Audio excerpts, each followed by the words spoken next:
So in the convoluted process of making, there is intrinsic intellectual value, which keeps developing with or without the attention, care of the maker. And throughout this process and in the lifespan of the product, it is likely interacted with by many actors, none of which will see it in the same way, folding in their own impressions, memories, imagination, and any faculty that is necessary to properly appreciate or understand the product. And in this sense, it is never truly complete or stands as a becoming of constantly new and emerging relations.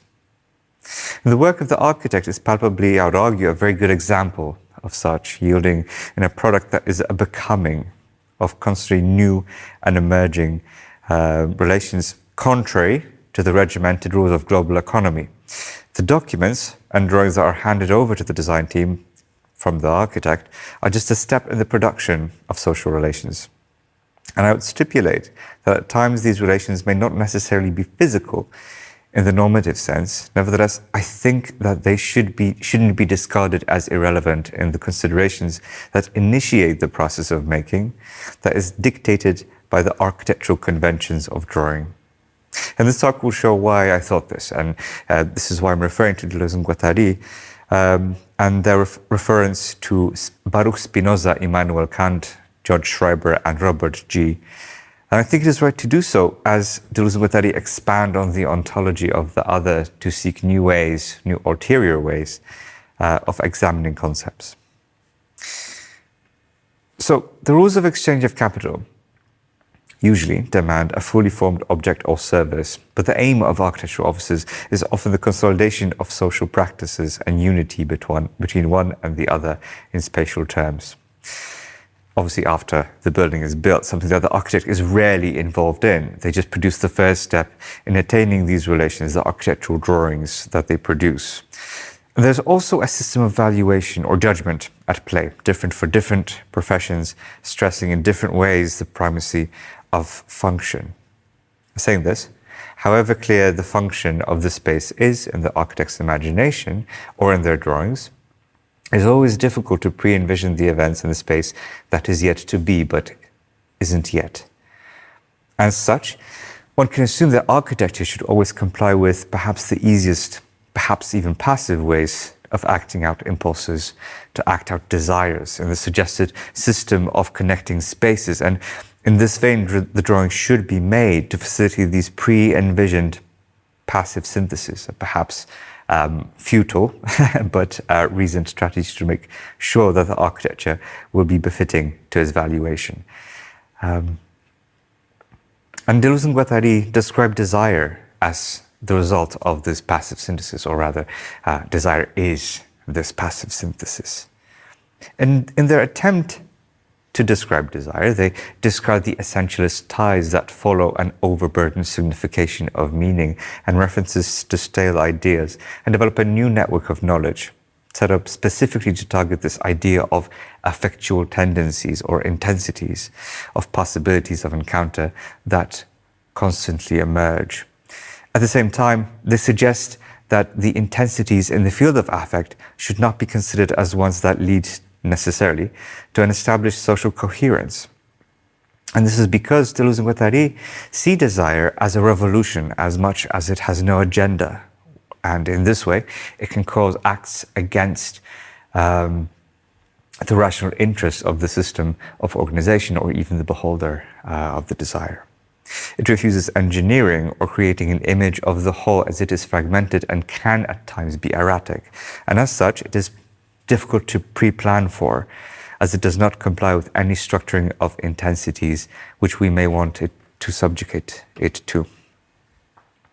It is similar in this sense to Spinoza's description of affect, and following Deleuze and Guattari's call out to Kant in Anti-Oedipus, it opposes shared value.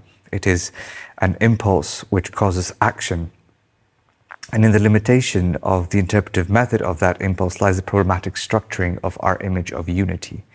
And in the pursuit of an understanding of desire, they point to Kant's fascination with hallucination, fantasies, illusions, and superstitions, indicating the difficulties that flow from trying to understand and critique the real, or its possibility from chaos, that perhaps is unlikely to come into being as a unified image, and rather, I would argue, functions as a mental response to the environment and the production of the real relations in space.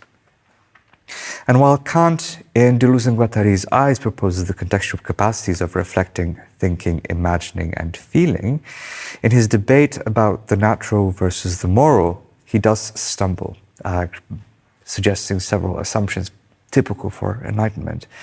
But he especially does this in the analytic of the sublime, where the imagination is pushed to its limits and reason needs to take over. A sentiment of dividing sensuality is something that Deleuze and Guattari would probably reflect on as not right to assume, possibly following André Breton's understanding of Lucian Freud's paintings. But the core of the analytic of the sublime is set out to find a possibility of a harmonious accord of the faculties that is not determined by external factors, but is entirely internal. Or to put it differently, they are not recognized as faculties that are acts of recognition in a normative sense, but nonetheless are similarly involuntary and transcendental as more pragmatic faculties existing only in the mind of the beholder. Therefore, it would stand to reason that what is voluntary and intentional follows with the limitations of the pragmatic senses. The aesthetics of the architectural drawing would fall in line with the pragmatics set out.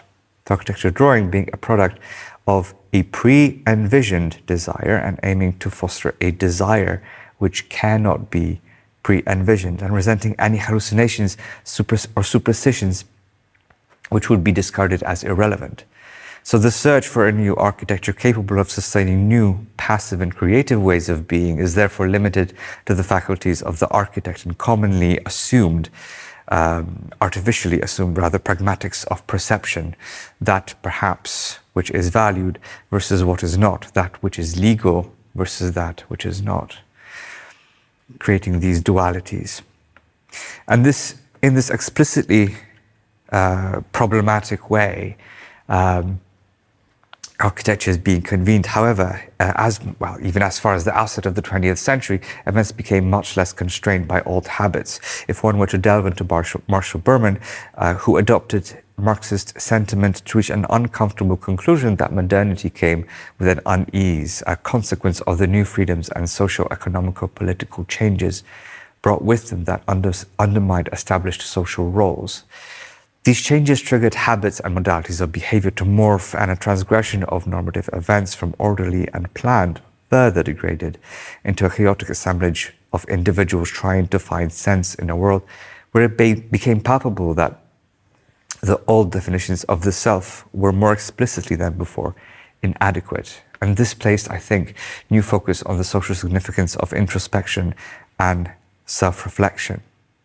And for architectural theory, this meant discarding with old ways of considering the design process, much less established in placemaking, much more focused on movement, or perhaps in a different strand, assuming the possibility of transcendence and accepting the sublime as a modality of reading the world. Yet this too was not enough, as we can draw from Robert Venturi and Denise Scott Brown, or any architectural critics were writing at that time. They pointed out in their critiques of modernism that we still haven't quite found an architecture that can embrace the possibilities of modernity. And they signaled a definite shift in the thinking about normal in the architectural world. Without all regulations, new habits would then come to emerge, and a less regimented distinction between people will call for a new way of seeing architecture. And in this ethos of criticism comes Bernard Tschumi, who, frustrated with the architectural profession, attempted to formulate a discipline of design that would be more embracive of the unknown. A new way of establishing places, one that would gently capture the new spirit of the times.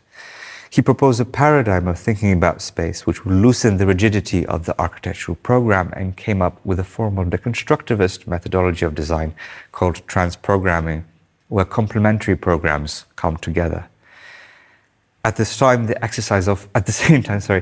exercise offers a limited range of possibilities, always retaining the stringent discipline of the architect who imagines space with respect to preconceived functions and events, exhibiting the postmodern struggle with the physical enactment of new ways of being.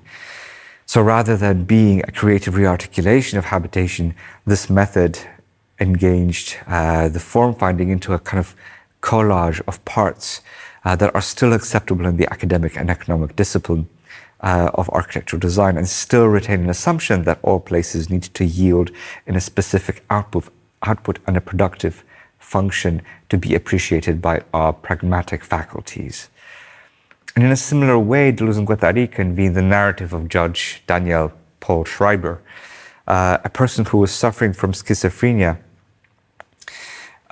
jumping between being a man and a transvestite, always stuck in this polarity, not a state in between, but rather a being a man and being a woman, or a representation of woman in his head, and fulfilling these normative social conventions.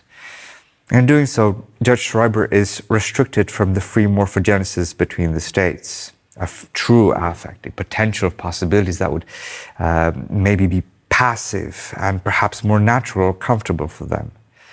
And transprogramming is the same. The exercise does not allow its representation to catch up and maintain a traditional way of establishing places. In this way, the true affectual conditions, the moments where the invisible, the unknown, and the involuntary, perhaps notions of hallucinations or delusions or fetishistic fantasy or nostalgic memory, exist perhaps at the liminalities and connections between the places with specific functions, where the architect does not have control over the space to the same degree, at least, as the suggested more conventional uses of space. And arguably, I would say that this is the theme of Deleuze and Guattari's reference to Robert G., whose renderings you can see on the slide. They were produced usually on cardboard or any surface he could find when he was awkwardly diagnosed with persecution mania and with hallucination at Roswick Hospital, showing what looks like these flows between machinic representations of people and a focus on specifically on the abdomen and the face. And the actors in the renderings usually show a single hierarchical figure and subsidiary personas around. However, people here are rather not treated as with a predefined identity that would prepare for a social interaction, nor are they even whole assemblages of the body. They are rather disfigured in a way that they're shown to be composed of functioning elements. And in an effectual way, these elements or their organs link with not only one another, but their context as well.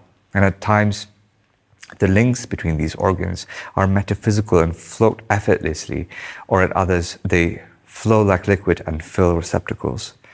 They are by no means architectural drawings, but depictions of spatial conditions and relational functions, linking not personas, but rather their organs. It is a rearranging of them, placing them in new constellations. And more so than not, they rely on, they are interpretive and unclear. They do not lead to a concise representation of reality or what should become, but at the same time, and undoubtedly, and judging by their repetitiveness, indicate the sensations that the author was going through internally. In this way, the precision of depicting events here loses its coherence, and more than what is necessary takes place, or perhaps can be recognized in the rendering. An abundance of spatial possibilities and potentials is written into this representational exercise. And these moments when the rendering ceases to represent clearly and becomes incomplete gives rise to Deleuze-Guattarian desire, I would argue. A passive force that needs not to be precisely pre-planned and logical, but can meander in a more real and ulterior way. I would argue that it is these moments of lack of control, of signifying meaning, that we need to invest in so that we can explore the potential for new liberties to show us all the complexities of the effectuality of contemporary space, where we constantly negotiate our position in a way where we avoid being co-opted into an overburdened system of signification. I'd also argue that if we were to start thinking of a space that is intellectually stimulating, sustainable and comfortable for all, we need to seek other and more creative ways to represent the becoming of an ulterior inhabitation, one that is new, perhaps more generous, relaxed, not controlled, and perhaps even metaphysical, such as Robert G's renderings, offering a different way of understanding relations and being embracive of a perpetual state of becoming. This metaphysical state of becoming relations in space is equally as responsive and impactful on its context as architectural drawings, which may represent imagined events and impact on what will be built on site and actual physical events which occur imminently. These metaphysical sensations are very much part of the real world. And I'm thinking here of sensations that were represented in Robert G's spatial renderings that he clearly experienced, but also more normative ones such as remembering spaces, reflecting on interacting with them, imagining them or feeling an actual desire to connect with people and objects, faculties where introspection and self-reflection are key. This notion that we can perceive or even inhabit a space without being necessarily present in it. These sensations inform how we interact with the world. And this comes especially since during the COVID pandemic, when we're all estranged from normal inhabitation of space, we had to fixate probably a bit too much on what is not physical. In fact, anyone with a smartphone can tell you how much the aphysical is running the world. And yet there's a premise of legal matters or valuing architectural drawings with respect to function that we can touch and experience imminently, justified in a shared exercise of agreement. This assertion of the Enlightenment based on a Platonic principle of the duality of what is tangible versus what is irrelevant seems to impede the search for a new architecture by devaluing the generosity of embracing the metaphysical, that which we cannot control and cannot see, but that which is impactful in our world without an explicit or immediate yield. Thank you.